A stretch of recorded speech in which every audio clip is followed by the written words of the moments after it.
Terima kasih atas kesempatan yang telah diberikan. Yang saya hormati Bapak Ibu penguji. Assalamualaikum warahmatullahi wabarakatuh. Saya di sini akan mempresentasikan mengenai hasil analisis brand Nutrisari pada uji kompetensi keahlian hari ini. Selanjutnya, izinkan saya memperkenalkan diri. Perkenalkan, nama saya Septin Nuraini dari kelas 12 Bisnis Digital 1 dari SMKN Negeri 3 Bandung. Instagram pribadi saya @spti__, dan Instagram brand yang saya analisis @nutrisari_id. Quote saya yaitu, kesalahan yang paling besar bukanlah kegagalan, tetapi berhenti dan menyerah sebelum merasakan keberhasilan. Pada kesempatan kali ini, brand yang saya ambil untuk bahan analisis yaitu brand Nutrisari yang berada di bawah naungan PT Nutrifood Indonesia. Masuk pada pembahasan pertama yaitu brand overview. Nutrisari merupakan salah satu merek minuman sari buah di Indonesia yang dimiliki oleh PT Nutrifood dan diluncurkan pada tahun 1979 yang memiliki 55 varian rasa. Produk-produk Nutrisari memiliki kandungan nutrisi vitamin C serta 6 vitamin dan 2 mineral lainnya. Nutrisari dapat dinikmati dingin maupun hangat. Di sebelah kanan terdapat logo Nutrisari yang umumnya menampilkan tulisan Nutrisari dengan font yang dinamis. Nutrisari gabungan dari kata nutri, yaitu nutrition atau bergizi, dan sari, yaitu ekstra atau intisari buah. Seringkali ditemani ilustrasi buah, terutama jeruk, yang menjadi ciri khas dari Nutrisari. Warna yang dominan adalah oranye atau kuning hangat yang mencerminkan keceriaan dan kesegaran. Dan tagline Nutrisari yaitu butuh vitamin. Nutrisari dulu yang mengekspresikan kebutuhan akan nutrisi dan kesehatan, serta mengingatkan konsumen pada sejarah dan nostalgia Nutrisari yang telah ada selama lebih dari 45 tahun. Nutrisari juga memiliki filosofi brand yaitu minuman sehat dan segar untuk keluarga. Artinya, Nutrisari memiliki komitmen yang menyediakan minuman sari buah yang segar, praktis, dan bernutrisi tinggi karena mengandung vitamin C. Untuk inovasi dan renovasi karena memiliki varian rasa buah yang beragam sesuai selera konsumen modern, namun tetap menjaga nostalgia yang dimana masih menyediakan varian rasa yang lama. Selanjutnya berkebudayaan karena selalu mengikuti atau mengaitkan produk dengan alam dan budaya di Indonesia. Selanjutnya, berikut adalah link TikTok, Instagram, website, Shopee, dan Tokopedia dari Nutrisari. Selanjutnya masuk bagian analisis SWOT. Yang pertama, strength, kekuatan. Yang pertama, memiliki kualitas produk yang mengandung vitamin C dan nutrisi yang tinggi. Yang kedua, memiliki varian rasa buah yang inovatif dan cukup beragam untuk menarik konsumen. Yang ketiga, dapat digunakan sebagai bahan baku dalam pembuatan makanan dan juga minuman. Selanjutnya, weakness, kelemahan. Yang pertama, rendahnya kesadaran konsumen terhadap manfaat produk Nutrisari. Yang kedua, ketersediaan produk yang terbatas di toko-toko kecil dan pedagang keliling. Yang ketiga, tidak adanya kerjasama dengan restoran untuk menghadirkan produk Nutrisari pada menu-menu mereka.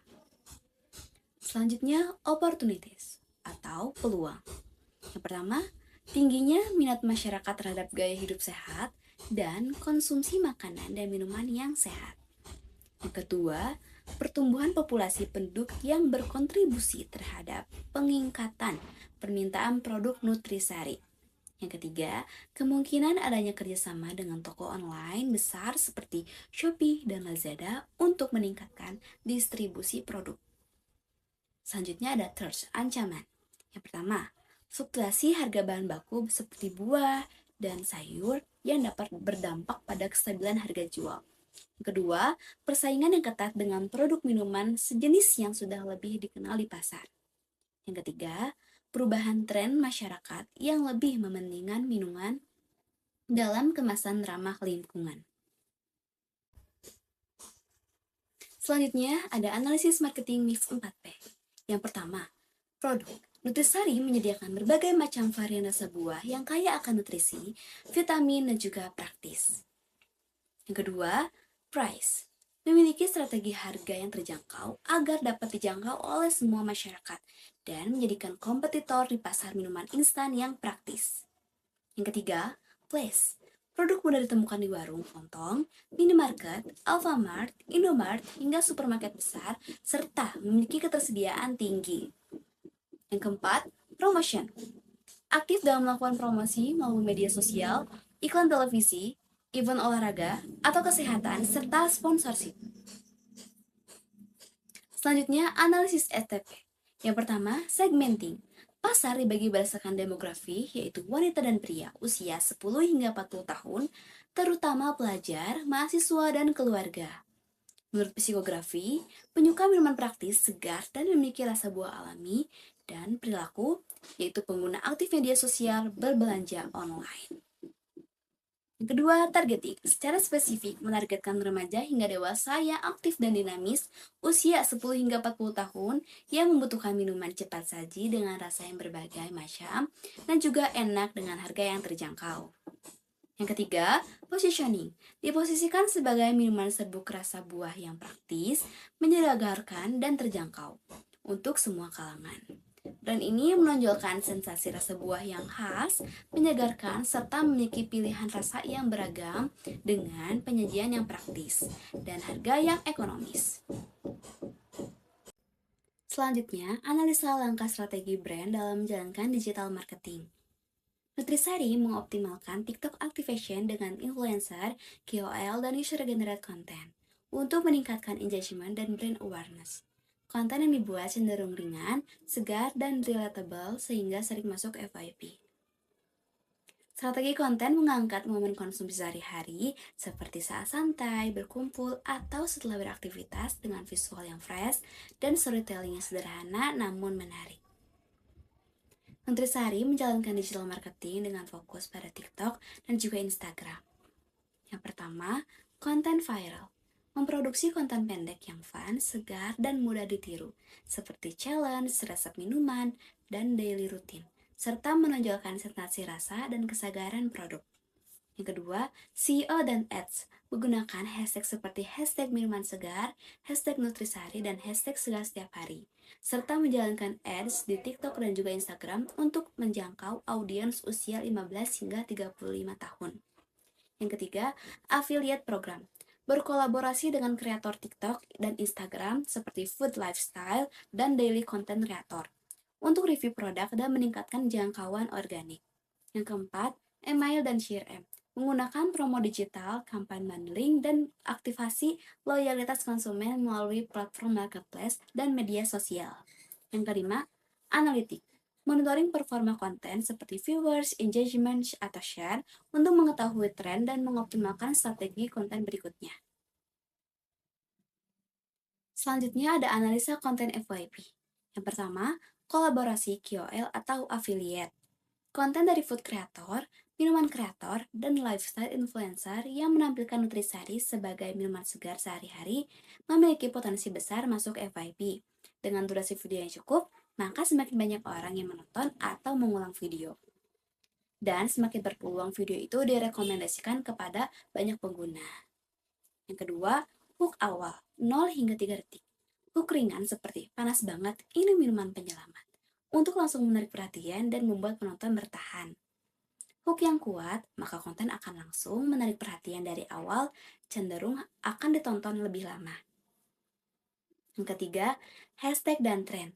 Gunakan hashtag seperti hashtag nutrisari, hashtag minuman segar, hashtag segar setiap hari, hashtag es jeruk, hashtag minuman viral, serta mengikuti tren video audio viral, konten musim panas, dan challenge minuman.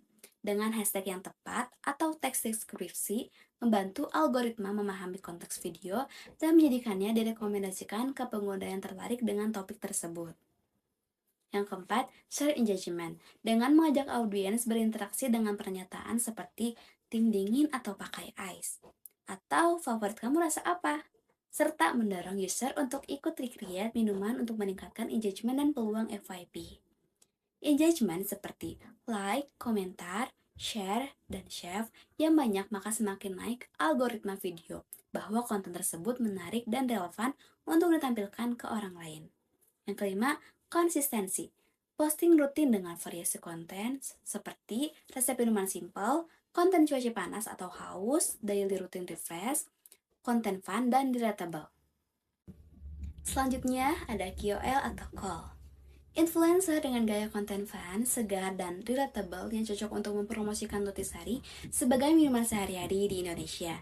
Biasanya berasal dari food creator, minuman kreator, dan lifestyle kreator yang dekat dengan aktivitas harian audiens.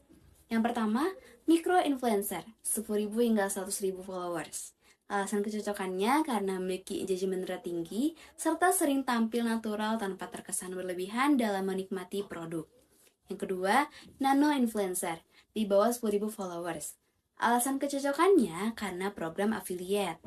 Kreator ini memiliki niche audience yang sangat spesifik, terus untuk melakukan purchase decision. Yang ketiga, daily lifestyle icon atau multi-aktor. KOL yang sering membuat minuman dingin viral menunjukkan kesegaran Nutrisari dengan cara yang enak dinikmati. Selanjutnya ada audiens persona. Berdasarkan analisis audiens persona yang diambil dari hasil kuesioner, menurut demografi, dapat disimpulkan bahwa Nutrisari memiliki target utama berupa remaja hingga dewasa muda yang aktif berusia 12 hingga 45 tahun dan menyukai produk praktis.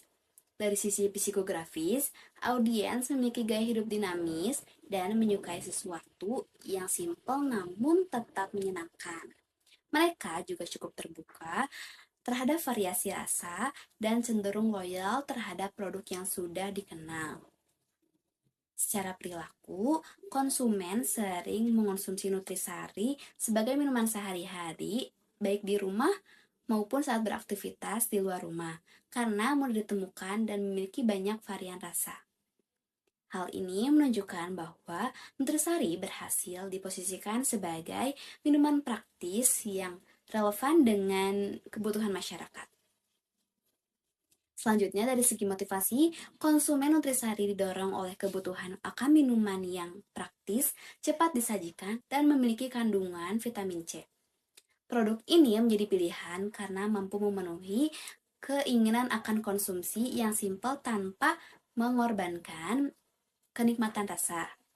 Selain itu, faktor harga yang terjangkau menjadi motivasi penting, terutama bagi remaja dan konsumen dengan budget terbatas. Selanjutnya, masuk pada bagian analisa hasil penjualan brand pada situs folodata.com. Pendapatan total yang diperoleh selama periode ini mencapai 833,91 juta atau sekitar 27,8 juta per hari.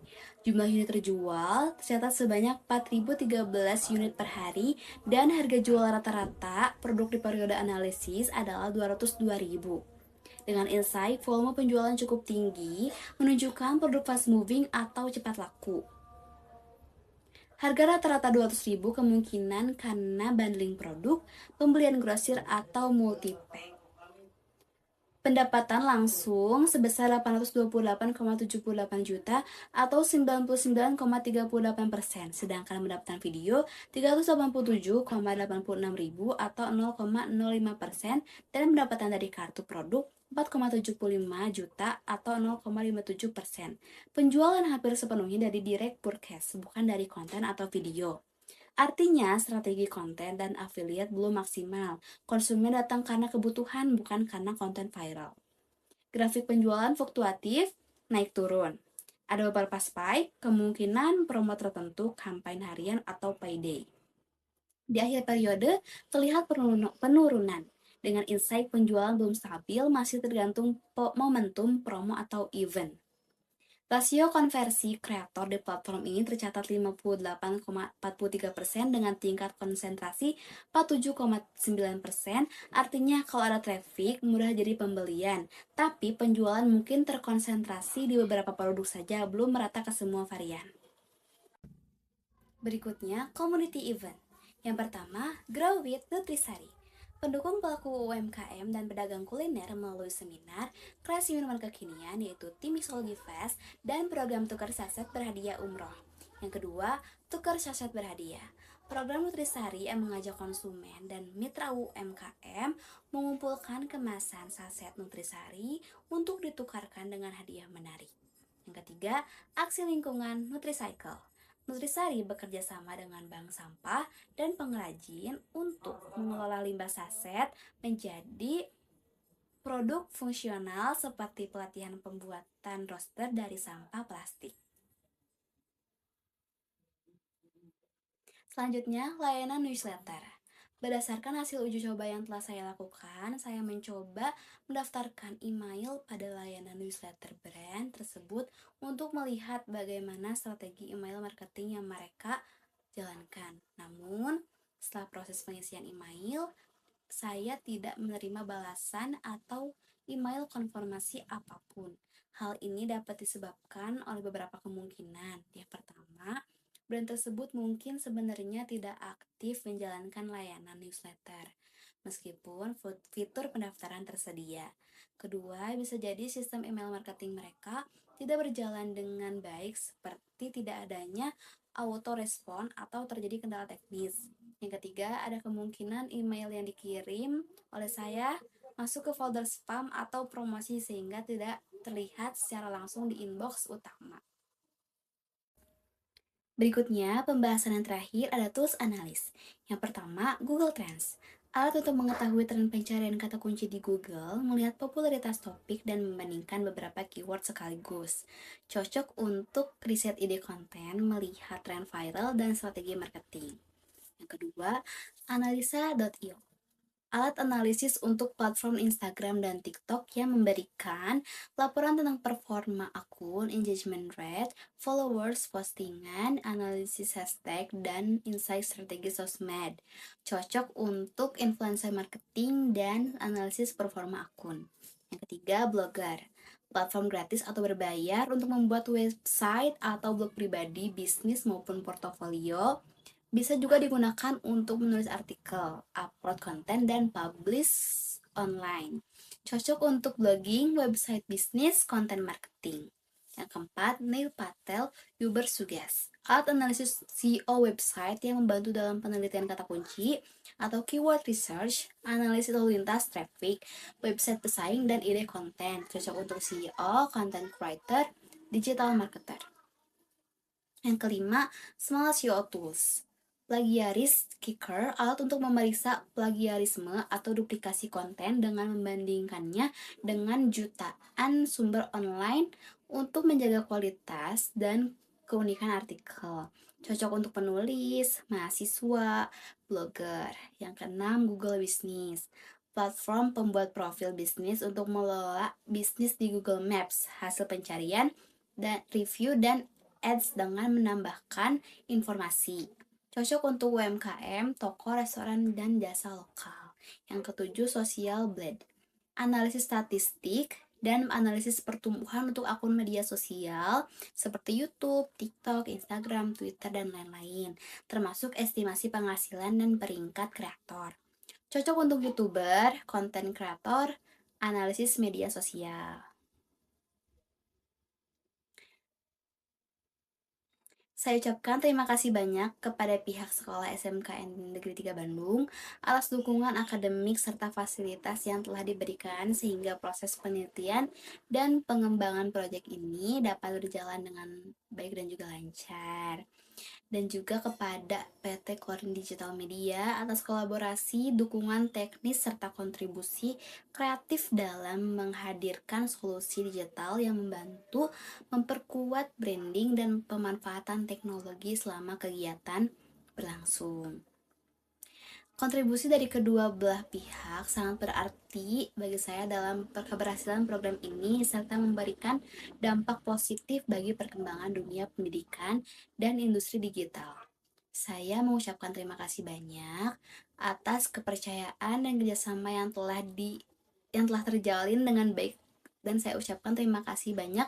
Cukup sekian dari saya. Mohon maaf apabila ada kesalahan kata ataupun cara penyampaian dalam presentasi kali ini. Sekian dari saya. Wassalamualaikum warahmatullahi wabarakatuh.